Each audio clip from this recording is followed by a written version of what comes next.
So hi guys, welcome back to the gear up moto. So ಇಷ್ಟು ದಿವಸ ಆದಮೇಲೆ ನಾನು ವೀಡಿಯೋ ಮಾಡಿಲ್ಲ, ಇವತ್ತು ಮಾಡ್ತಾಯಿದ್ದೀನಿ. ಸೊ ಕಾರಣ ಏನಂದರೆ ಇವತ್ತು ನಮ್ಮ ಜೊತೆಗಿದ್ದಾರೆ ಜಬೇನ್. ಸೊ ಇವ್ರು ರೀಸೆಂಟಾಗಿ ಒಂದು 2 months ಆಗಿತ್ತು ಈ ಬ್ಲ್ಯಾಕ್ ಬೀಸ್ಟ್ನ ಪರ್ಚೇಸ್ ಮಾಡಿ. ನೋಡ್ತಿರ್ಬೋದು, ಇದು ಬಂದು ಪ್ರೈಮ್ ಸ್ಪೀಡ್ T4. ಸೊ ಈ ಗಾಡಿ ಬಂದು ಬ್ಲ್ಯಾಕ್ ವಿತ್ ಗ್ರೇ ಕಲರಾಗಿ ತೊಗೊಂಡಿದ್ದಾರೆ. ಸೊ ಇದು ಬಂದು ಗಾಯ್ಸ್, ಇದು ಬಂದು 400cc ಇಂಜಿನು. ಆ್ಯಂಡ್ ಇದ್ರದ್ದು ನಿಮಗೆ ಕೆಪಾಸಿಟಿ ಬಂದು 398.15 cc ಅಂತ ಹಾಕಿರೋದು. ಬಟ್ ನಾರ್ಮಲಾಗಿ ಎಲ್ಲರೂ ಕರೆಯೋದು 400cc ಬೈಕ್ ಅಂತಲೇ ಕರೆಯುತ್ತಾರೆ. ಆ್ಯಂಡ್ ಇದ್ರದ್ದು ಮ್ಯಾಕ್ಸಿಮಮ್ ಪವರ್ ಪ್ರೊಡ್ಯೂಸ್ ಮಾಡೋದ್ರಿಂದ ನಿಮಗೆ 30.6 bhp ಅಟ್ 7000 RPM ಅಲ್ಲಿ ನಿಮಗೆ 30.6 bhp ಪ್ರೊಡ್ಯೂಸ್ ಮಾಡುತ್ತೆ. ಆ್ಯಂಡ್ ಇದು ನಿಮಗೆ ಟಾರ್ಕ್ ಬಂದು 36 ನ್ಯೂಟನ್ ಟಾರ್ಕು ಅಟ್ 5000 RPM ಅಲ್ಲಿ ನಿಮಗೆ ಪ್ರೊಡ್ಯೂಸ್ ಮಾಡುತ್ತೆ.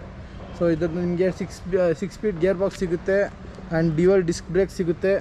ಆ್ಯಂಡ್ ಮೋನೋ ಸಾಕ್ ಅಬ್ಜರ್ಸ್ ಫ್ರಂಟ್ ಇದೆ. ಆ್ಯಂಡ್ ಅಡ್ಜಸ್ಟಬಲ್ ಬ್ಯಾಕ್ ರೇರ್ ಸಾಕ್ ಅಬ್ಜರ್ಸ್ ಇದೆ. ಸೊ ನಿಮಗೆ ಇದು ಟಾಪ್ ಸ್ಪೀಡ್ ಬಂದು 135 ಅಂತ ಕಂಪ್ನಿಯಿಂದ ಹೇಳ್ತಾರೆ. ಸೊ ಇದಕ್ಕೆ ನಮಗೆ ಟಾಪ್ ಸ್ಪೀಡ್ ಬಂದು ನಮ್ಮ ಫ್ರೆಂಡ್ ಹಿಡ್ದಿರೋದು 139 ಗಂಟೆನೂ ಹಿಡ್ದಿದ್ದಾನೆ. ಸೊ ಆಲ್ಮೋಸ್ಟ್ 140 ಹೋಗುತ್ತೆ ಗಾಡಿ. ಆ್ಯಂಡ್ ಅಲ್ಟಿಮೇಟು ಇದರಲ್ಲಿ ರೈಡಿಂಗ್ ಮಾಡೋದಕ್ಕಂತೂ ಸಕ್ಕತ್ತಾಗಿದೆ ಗಾಡಿನ ಮಾತ್ರ. ಆ್ಯಂಡ್ ಲಿಕ್ವಿಡ್ ಕೂಲ್ಡ್ ಇಂಜಿನ್ ಅದು. ಮೈಲೇಜ್ ಬಂದು ನಿಮಗೆ 30 ಅಂತ ಹೇಳಿದ್ದಾರೆ ಕಂಪ್ನಿಯಿಂದ. ಸೊ ನನಗೆ ಸಿಗೋದಂದರೆ ಇಲ್ಲ, ನಾವು ನಾರ್ಮಲಾಗಿ ಓಡಿಸೋದಂದರೆ ನಮಗೆ ಟ್ರಾಫಿಕ್ ನಿಮ್ಗೆ ಗೊತ್ತಲ್ಲ ಬೆಂಗಳೂರು ಅಂದರೆ ಎಷ್ಟು ಟ್ರಾಫಿಕ್ ಇರುತ್ತೆ ಅಂತ. ಸೊ ಅದರಲ್ಲಿ ನಮಗೆ 28-29 ಗಂಟೆನೂ ಸಿಗುತ್ತೆ. ಸೊ ಈ ಗಾಡಿನ ಗಾಯ್ಸ್, ಇದರಲ್ಲಿ ಮೇಯ್ನ್ ಇನ್ನೊಂದು ಅಂದರೆ ನಮಗೆ ಖುಷಿಯಾದ ವಿಚಾರ ಏನಂದರೆ, ಫಸ್ಟ್ ಸರ್ವಿಸ್ ಬಂದು 1000 ಕಿಲೋಮೀಟರ್ಗೆ ಫಸ್ಟ್ ಸರ್ವಿಸ್ ಆಗುತ್ತೆ. ಆ್ಯಂಡ್ ದಿ ನೆಕ್ಸ್ಟ್ ಸರ್ವಿಸ್ ಬಂದು ನಿಮಗೆ ಇದರಲ್ಲಿ 16,000 ಯಾವ ಗಾಡಿಲೂ ಇಲ್ಲ. ಸೊ 16,000ಗೆ ನಿಮಗೆ ಸರ್ವಿಸ್ ಸೆಕೆಂಡ್ ಸರ್ವಿಸ್ ಸ್ಟಾರ್ಟ್ ಆಗುತ್ತೆ. ಸೊ ಇವಾಗ ಸರ್ವಿಸ್ ಡೀಟೇಲ್ಸ್ ಕೇಳೋಣ ಅವ್ರನ್ನ. ಸೊ ಫಸ್ಟ್ ಸರ್ವಿಸ್ ಇದು ಎಷ್ಟು ಸರ್ವಿಸ್ ಆಗಿದೆ ಜಬೀನ್ ಅವರೇ? ಒಂದೇ ಸರ್ವಿಸ್ ಆಗಿರೋದು. ಅದು 900 ಕಿಲೋಮೀಟ್ರಿಗೆ ಮಾಡಿಸಿದ್ದು. ಓಕೆ.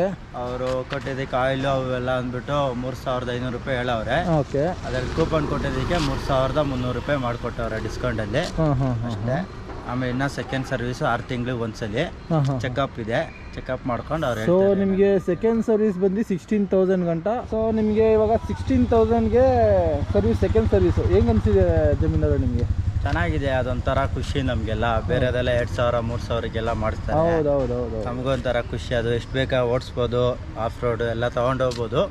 ಆದರೆ ಅಷ್ಟೊಂದೆಲ್ಲ ಆಫ್ ರೋಡ್ ಮಾಡೋಕ್ಕಾಗಲ್ಲ, ಒಂದು ಲಿಮಿಟಾಗಿ ಮಾಡ್ಕೊಬೋದು. ಓಕೆ.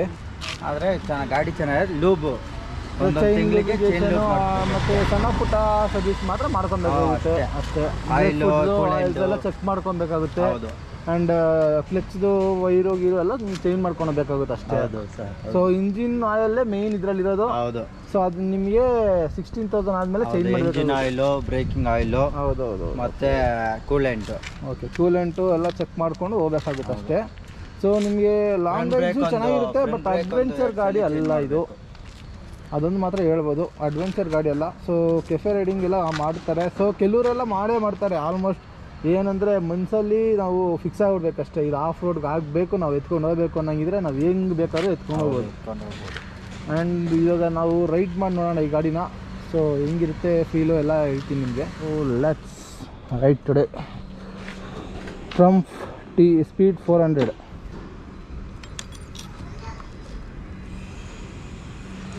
ಸೊ ಸ್ಟಾರ್ಟ್ ಮಾಡೋಣ. ಇಂಜಿನ್ ಸೌಂಡ್ ಸೂಪರ್ ಆಗಿದೆ.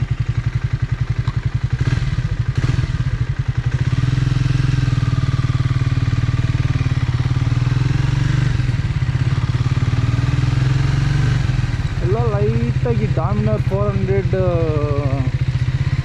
ಎಕ್ಸಾಸ್ಟ್ ಥರನೇ ನನಗೆ ಸ್ವಲ್ಪ ಬೀಟ್ಸ್ ಎಲ್ಲ ಅದೇ ಥರನೇ ಅನಿಸ್ತಿದೆ ಗಾಡೀಲಿ.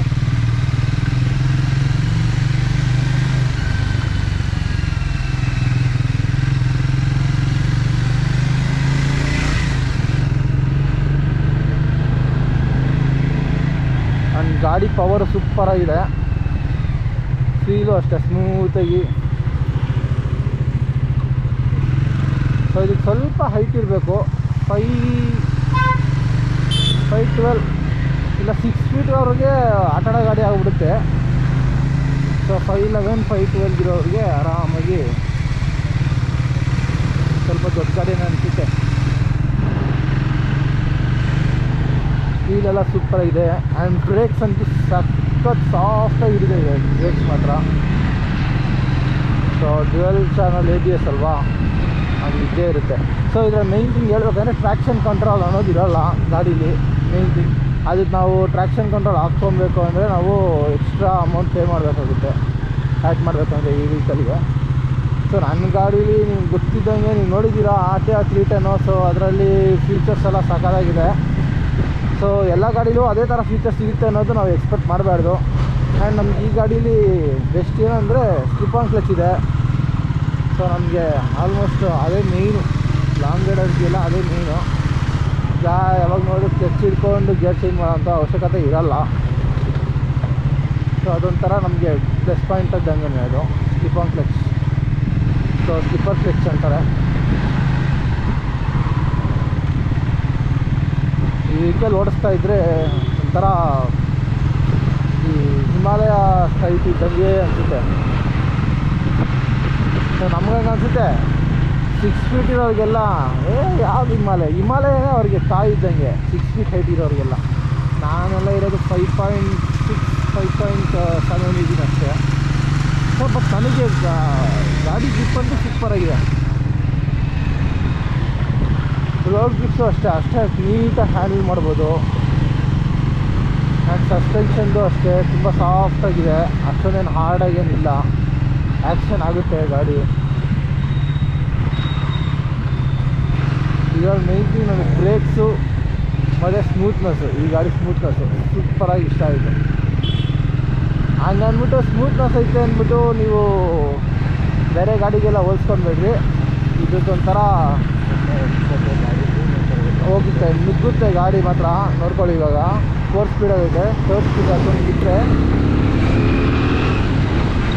ನನಗೆ ರಾಕೆಟ್ ನುಗ್ತಾ ಇದೆ ಗಾಡಿ ಮಾತ್ರ. ಸೊ ಈ ಗಾಡಿ ಈ ರೋಡೆಲ್ಲ ಈ ಗಾಡಿ ಓಡಿಸೋದಕ್ಕೆ ಸ್ವಲ್ಪ ಕಷ್ಟನೇ. ಹೈವೇ ಮೇಲೆ ಆರಾಮ್ ಗಾಡಿ ರೈಡ್ ಮಾಡ್ಕೊಂಡು ಹೋಗ್ಬೋದು. ಸೊ ಈ ಗಾಡಿನ ನಾನು ನೆಕ್ಸ್ಟ್ ರೈಡ್ಗೆ ಎತ್ಕೊಂಡು ಹೋಗೋಣ ಅಂದ್ಕೊಂಡಿದ್ದೀನಿ. ಸೊ ನೆಕ್ಸ್ಟ್ ರೈಡ್ ಬಂದು ಅಕ್ಟೋಬರಲ್ಲಿ ಎಲ್ಲ all friends are going with a bike. So monsoon ride ಅಂತ ಏನು ಹೇಳ್ತಾರೆ ಆ ಥರ ನಾವು ಇವಾಗ ಅಕ್ಟೋಬರಲ್ಲಿ ದಸರಾ ರೈಡ್ ಅಂತ ನಾವು ಪ್ಲ್ಯಾನ್ ಮಾಡ್ಕೊತೀವಿ. ಸೊ ಪ್ರತಿ ವರ್ಷವೂ ಅಷ್ಟೇ ನಾವಾಗಲಿ ನಮ್ಮ ಫ್ರೆಂಡ್ಸ್ ಆಗಲಿ ಎಲ್ಲ ದಸರಾಗೆ ಒಂದು ರೈಡ್ ಹೋಗ್ತೀವಿ. ಸೊ ಟ್ರಿಪ್ ಹೋಗ್ತೀವಿ. ಈ ಸತಿ ನಾನು ಕರ್ನಾಟಕ ಟ್ರಿಪ್ಗೆ ಪ್ಲ್ಯಾನ್ ಮಾಡಿದ್ದೆ. ಸೊ ಅದರಲ್ಲಿ ಈ ಗಾಡಿನೂ ನಮ್ಮ ಜೊತೆಗೆ ಬರುತ್ತೆ. ಆಲ್ಮೋಸ್ಟ್ ಎಲ್ಲ ಬೈಕ್ಗೆಲ್ಲ ಸ್ವಲ್ಪ ಸ್ಪೋರ್ಟ್ಸ್ ಸೆಗ್ಮೆಂಟ್ಸಲ್ಲೇ ಇರುತ್ತೆ ಗಾಡಿಗಳು. ನೋಡ್ತಿರ್ಬೋದು ಗಾಡಿ ಅಂತೂ ತುಂಬ ಸ್ಮೂತಾಗಿದೆ. LCD ಡಿಸ್ಪ್ಲೇ ಇದಕ್ಕೆ ತುಂಬ ಸ್ಮೂತಾಗಿ, ಮತ್ತು ಅದು LCD ಡಿಸ್ಪ್ಲೇನೂ ಚೆನ್ನಾಗಿದೆ.